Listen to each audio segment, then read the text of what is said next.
Bismillahirrahmanirrahim. Assalamualaikum warahmatullahi wabarakatuh. Apa kabar anak-anak semuanya? Hari ini saya akan membahas di pertemuan pertama prinsip dasar pembuatan animasi 2D. Nah, ini materi pertama di mata pelajaran teknik animasi 2 dimensi ya, kelas 11 multimedia.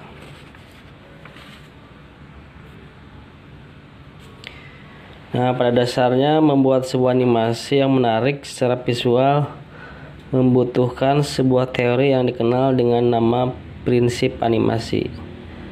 Nah, untuk prinsip-prinsip animasi tersebut digunakan oleh para animator sebagai pakem atau pedoman utama. Jadi pada gambar bergerak menjadi lebih hidup. Nah, secara umum definisi dari prinsip kerja animasi adalah menumpuk beberapa gambar secara bergantian dan berurutan dari pertama hingga terakhir yang seolah-olah berubah menjadi gambar bergerak. Kecepatan gerak tersendiri tergantung pada rentang waktu antar gambar. Semakin kecil rentang waktu, maka akan semakin cepat pula gerakan animasi tersebut. Nah, dengan demikian prinsip dasar animasi digunakan seorang animator guna mengetahui dan memahami bagaimana sebuah animasi dibuat sehingga didapatkan hasil animasi yang menarik, dinamis, dan menyenangkan. Nah, untuk prinsip dasar pembuatan animasi 2D, jadi perkembangan cerita bergambar pada zaman kuno dianggap sebagai cikal bakal teknik animasi di zaman sekarang. Hal tersebut diawali di era zaman batu pada 1500 tahun silam yang dapat dibuktikan dengan ditemukannya lukisan dan cerita gambar pada dinding gua zaman Paleotikum.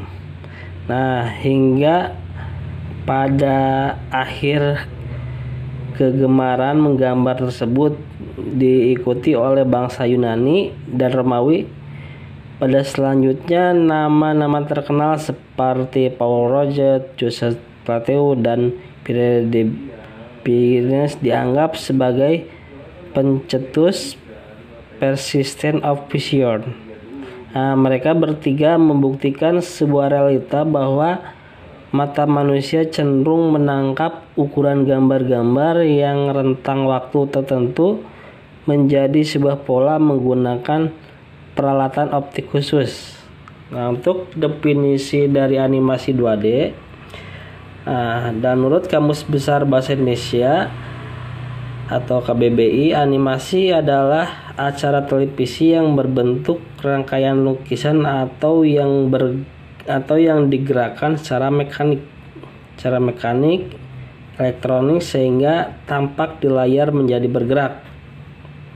Nah, sedangkan menurut beberapa para ahli, yang pertama dari Agus Suheri, bahwa animasi adalah sekumpulan gambar yang telah diolah sedemikian rupa sehingga menghasilkan gerakan. Nah, sedangkan menurut Hidayatullah menyatakan bahwa animasi merupakan sekumpulan gambar yang disusun secara berurutan. Nah, kemudian menurut Munir, jadi animasi itu merupakan gambar tetap atau still image yang disusun secara berurutan dan direkam dengan menggunakan kamera. Nah, jadi animasi itu bisa diterjemahkan sebagai serangkaian gambar yang bergerak. Nah, di mana pengaruh yang diberikan menjadi semakin besar dibandingkan dengan kemampuannya. Jadi ketika masih sebagai gambar biasa yang statis, itu yang diam, dalam hal ini animasi mampu menyampaikan suatu konsep yang kompleks menjadi menarik secara visual. Dan juga bisa menyampaikan secara dinamis sehingga animasi terus berkembang hingga saat ini. Seorang animator profesional harus menguasai, mengoptimalkan dan mengeksplorasi kemampuan dirinya dalam membuat animasi secara menyeluruh. Tentunya ide cerita akan selalu menarik dan menghasilkan sebuah film animasi yang sangat dinamis. Di samping itu, penyampaian informasi yang menggunakan animasi bisa dimanipulasi sehingga pesan yang disampaikan dapat dimengerti oleh mereka dengan berbagai strata pendidikan.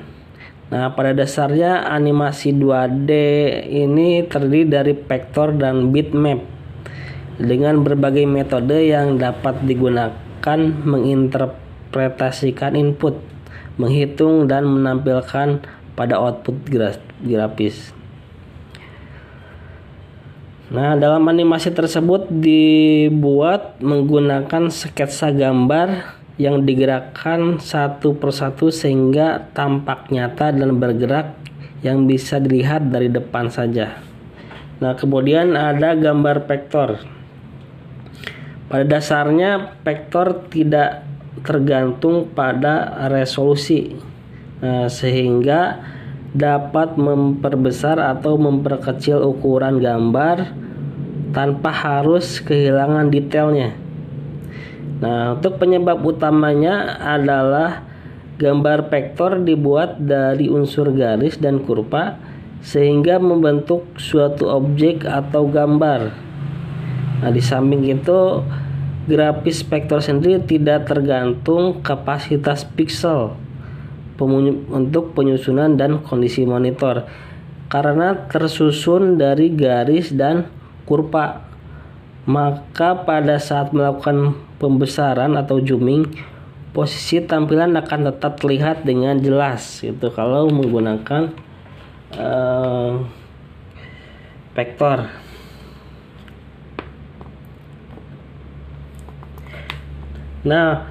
Penggunaan titik-titik koordinat dan rumusan tertentu dapat menciptakan bentuk-bentuk grafis seperti bujur sangkar, lingkaran, segitiga Untuk karakter dari gambar vektor adalah ukuran file lebih kecil dan bentuknya dapat diperbesar ataupun diperkecil tanpa harus merubah ukuran filenya.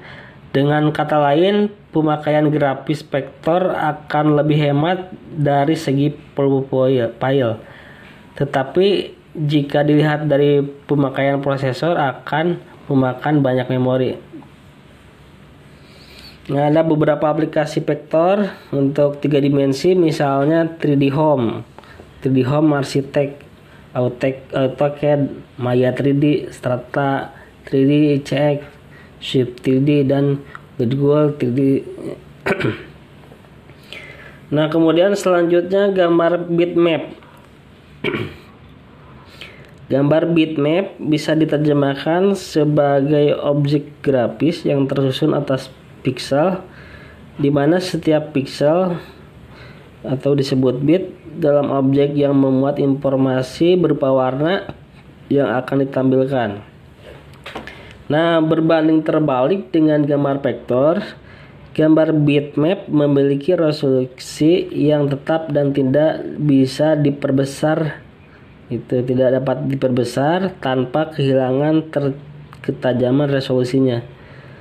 Sedangkan format bitmap yang cukup dikenal antara lain berekstensi BMT, GIF, JPG, PIX, TIFF, dan lain-lain. Sedangkan untuk software aplikasi bitmap 2 dimensi antara lain Adobe Photoshop, Corel Photo Pen, Paintbrush, dan Windows Pen.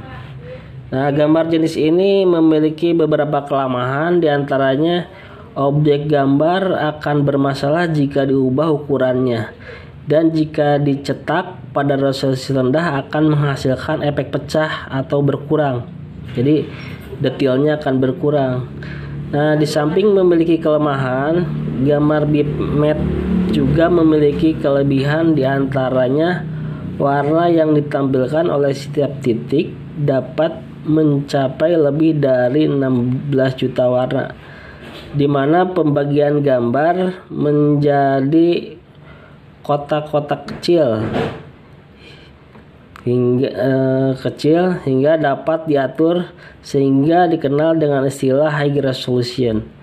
Nah, di samping itu gambar vektor memiliki kemampuan menghasilkan objek gambar bitmap dari objek gambar vektor dengan mudah dan cepat, sehingga hasilnya pun ditentukan mutunya. Di samping itu dapat ditambahkan efek khusus tertentu sehingga dapat membuat objek tampilannya bisa disesuaikan dengan keinginan. Nah, prinsip dalam pembuatan animasi. Nah, di sini di tahun 1930 terdapat dua animator dari Walt Disney Studios, yaitu Frank Thomas dan Ollie Johnston, memperkenalkan prinsip dasar animasi untuk pertama kalinya yang ditulis dalam sebuah buku yang berjudul The Illusion of Life. Nah, dalam buku tersebut menyatakan bahwa gambar menjadi lebih unggul sebagai media penyampaian informasi karena memiliki makna yang lebih padat dibandingkan dengan tulisan. Nah, pada dasarnya prinsip animasi adalah teori dasar fisika yang diaplikasikan pada animasi karakter. Animasi tidak akan pernah berkembang tanpa ditemukan prinsip dasar dari karakter mata manusia yang disebut pola penglihatan teratur atau persistent of vision. Di samping itu, karakter yang digunakan mampu melakukan gerakan nyata, baik itu benda atau hewan maupun manusia semirip mungkin. Oleh sebab itu, fungsi utama dari prinsip dasar animasi adalah agar setiap animasi yang dibuat kelihatan menarik dan dramatis dengan gerakan yang alami. Nah, namun demikian terdapat hal yang mendasar yang harus dipahami, bahwa prinsip animasi dalam penerapannya tentu lebih tergantung pada kemampuan sang animator. Nah, untuk jenis-jenis prinsip pembuatan animasi 2D, prinsip animasi adalah kemampuan mengcapture momentum ke dalam runtutan gambar sehingga seolah-olah menjadi bergerak atau hidup. Meskipun terdapat berbagai bentuk teori tentang seharusnya animasi itu dibuat, tetapi minimal terdapat 12 prinsip yang harus dipenuhi untuk membuat sebuah animasi. Nah, kedua prinsip tersebut meliputi dasar-dasar gerakan, pengaturan waktu, pengayaan visual, serta teknik pembuatan sebuah animasi yang baik. Nah, dalam hal ini, seorang animator harus memiliki kepekaan gerakan dibandingkan sekadar kemampuan dalam menggambar. Karena bagi seorang animator yang didukung kemampuan menghidupkan lebih bagus dibandingkan gambar. Jadi dibandingkan gambar diam tanpa makna. Secara umum prinsip-prinsip animasi itu digunakan agar animasi yang bersangkutan terlihat nyata gitu ya. Dan untuk prinsipnya di antara lain, pertama ada prinsip timing atau waktu. Nah, timing selalu berkaitan dengan spacing. Nah, jika timingnya adalah tentang menentukan waktu kapan sebuah gerakan harus dilakukan, misalnya menentukan pada detik keberapa sebuah objek atau karakter berjalan sampai ke tujuannya kemudian berhenti. Sedangkan spacing adalah tentang menentukan percepatan dan perlambatan dari bermacam-macam jenis gerak. Nah, yang kedua adalah prinsip S in dan S out atau percepatan dan perlambatan. Nah, prinsip tersebut juga paling banyak digunakan dalam animasi, terutama pada slow in dan slow out. Slow in terjadi jika sebuah gerakan diawali secara lambat kemudian menjadi cepat. Kalau slow out terjadi jika sebuah gerakan yang relatif cepat kemudian melambat. Misalnya pada saat mobil berhenti, pemberhentian tersebut harus secara perlahan-lahan melambat dan tidak bisa langsung berhenti. Atau dapat dilihat pada saat bola kasti dilempar ke atas, sehingga gerakan tersebut semakin lambat dan bola kasti tersebut jatuh semakin cepat. Nah, kemudian yang ketiga ada prinsip ARC atau lengkungan. Sistem pergerakan tubuh pada manusia, hewan ataupun makhluk hidup lainnya dapat bergerak mengikuti pola atau jalur maya yang disebut dengan ARCS gitu. Pada sebuah animasi, posisi tersebut dapat dibuat bergerak lebih halus dan realistis karena pergerakan mengikuti suatu pola lengkung. Kalau pola lengkung itu termasuk lingkaran, elips, dan parabola. Hal ini dikarenakan banyak faktor tidak dapat bergerak secara garis lurus. Misalkan ditunjukkan pada lintasan tangan saat melempar bola dan lintasan gerak bola di udara. Nah, kemudian prinsip yang keempat adalah prinsip follow without overlapping action atau gerakan penutup sebelum benar-benar diam. Nah, terdapat perbedaan mendasar antara follow through dengan overlapping action. Jika prinsip follow through diidentik dengan bagian tubuh tertentu yang tetap bergerak meskipun seseorang telah berhenti bergerak. Misalnya rambut yang tetap bergerak saat setelah melompat. Maka prinsip overlapping action dapat dipahami sebagai gerakan saling silang atau serangkaian gerak yang saling mendahului. Prinsip tersebut dapat menggambarkan perilaku karakter sebuah penyelesaian suatu tindakan. Dengan demikian, animasi bukan hanya sekedar asal gerak, tetapi membuatnya hidup dengan berbagai kecil yang mendetail.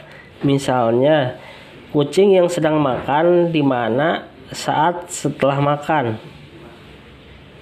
maka ekornya masih bergerak-gerak meskipun gerakan utama makan telah dilakukan.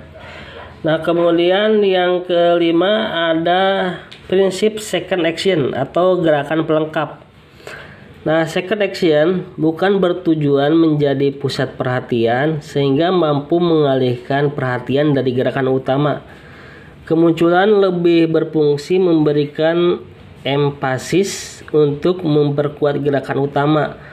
Misalnya sebuah ruang tunggu dokter, terdapat tokoh utama yang sedang membaca koran, tetapi dilatar belakangi dengan adanya pemeran pendukung seperti orang sedang mengobrol, makan roti, merokok, atau apapun yang membuatnya terlihat wajar.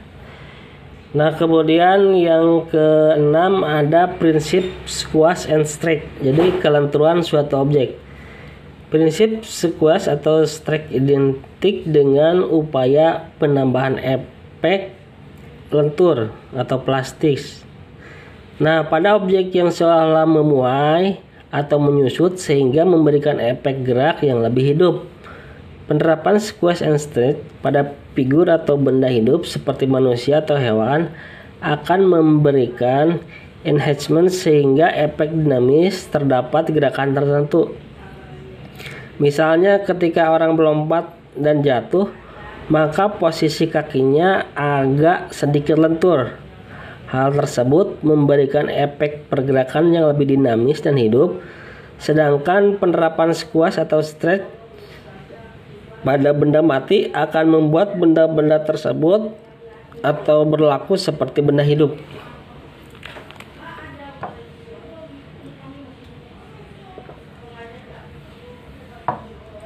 Nah, kemudian yang ketujuh, Prinsip exaggeration atau melebih-lebihkan. Exaggeration merupakan upaya mendramatisir animasi dalam bentuk rekayasa gambar yang bersifat hiperbolis. Prinsip exaggeration banyak dijumpai pada film-film kartun Jepang atau anime, di mana orang digambarkan dengan mata besar yang menunjukkan keterkejutan, atau melihat orang berlari kencang dengan seekor elang, jadi dengan seekor elang besar sebagai latarnya dengan tujuan menunjukkan kecepatan lari seorang tersebut. Hal ini dikarenakan penggunaan animasi yang dilebih-lebihkan dengan musik, gambar ataupun dengan latar belakang yang terlihat sebagai bentuk ekstremitas, jadi ekstremis ekspresi tertentu, dan umumnya digunakan untuk keperluan komedi. Selain pada film Jepang, juga ditemui pada film-film animasi anak-anak seperti Mickey Mouse, Tom and Jerry, Donald Duck gitu. Misalnya air mata Nobita saat menangis akan tampak air terjun, atau pada saat hidung Tom mencium aroma masakan, maka tubuh Tom akan melayang mengikuti sumber aroma tersebut. Nah, kemudian yang ke-8, prinsip straight ahead dan pose to pose. Nah, pada dasarnya prinsip straight ahead lebih mengacu pada teknik pembuatan frame by frame di gambar atau satu persatu. Sedangkan pose to pose menggunakan teknik keyframe seperti teknik twin motion di flash yang cocok untuk mengerjakan cepat. Hal yang perlu diingat adalah pembuatan karakter tidak terlalu detail dan rumit karena akan berdampak pada sulitnya pengerjaan animasi yang paling banyak menggunakan teknik pose to pose dapat dilihat pada kartun Powerpuff Girls ya. Nah, kemudian yang ke-9, prinsip anticipation, gerakan pendahulu. Anticipation dianggap sebagai awalan gerak atau ancang-ancang yang bertujuan agar penonton memahami apa yang akan terjadi berikutnya. Misalkan gerakan utama adalah berlari cepat dan adanya bayangan elang di atasnya. Sebelum kejadian tersebut, terdapat elemen-elemen yang ditunjukkan sebelumnya seperti adanya adegan yang berlari dengan cepat.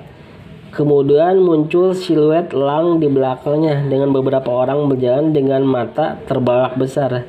Jadi tidak langsung membuat orang tersebut bisa berlari dengan kecepatan tinggi tanpa penonton tahu apa penyebabnya, yang kadang dilupakan oleh orang. Dalam hal ini seakan-akan penonton mengerti jalan pikiran seorang animator. Oleh karena itu, film animasi yang dibuat banyak keganjilan dan keanehan karena kurang pahamnya animator dengan prinsip ini. Nah, kemudian yang ke-10 adalah staging atau bidang gambar. Staging dalam animasi meliputi bagaimana lingkungan dibuat guna mendukung suasana atau mood. Jadi ingin dicapai itu seperti apa dalam sebagian atau keseluruhan scan. Pada umumnya prinsip staging berkaitan dengan posisi kamera pengambilan gambar. Misalnya antara lain posisi kamera atas membuat karakter tampak kecil dan bingung. Nah, posisi kamera bawah membuat karakter terlihat besar dan menakutkan. Kemudian posisi ketiga, kamera samping membuat karakter tampak lebih dinamis dan menarik. Nah, untuk staging identik dengan sudut pengambilan gambar seperti memperbesar muka tokoh untuk memperlihatkan kesedihannya. Itu mengambil dari jarak jauh dan memperlihatkan kemewahan suatu rumah. Mengambil dari atas untuk memberi kesan adanya seorang yang mengintip dan sebagainya.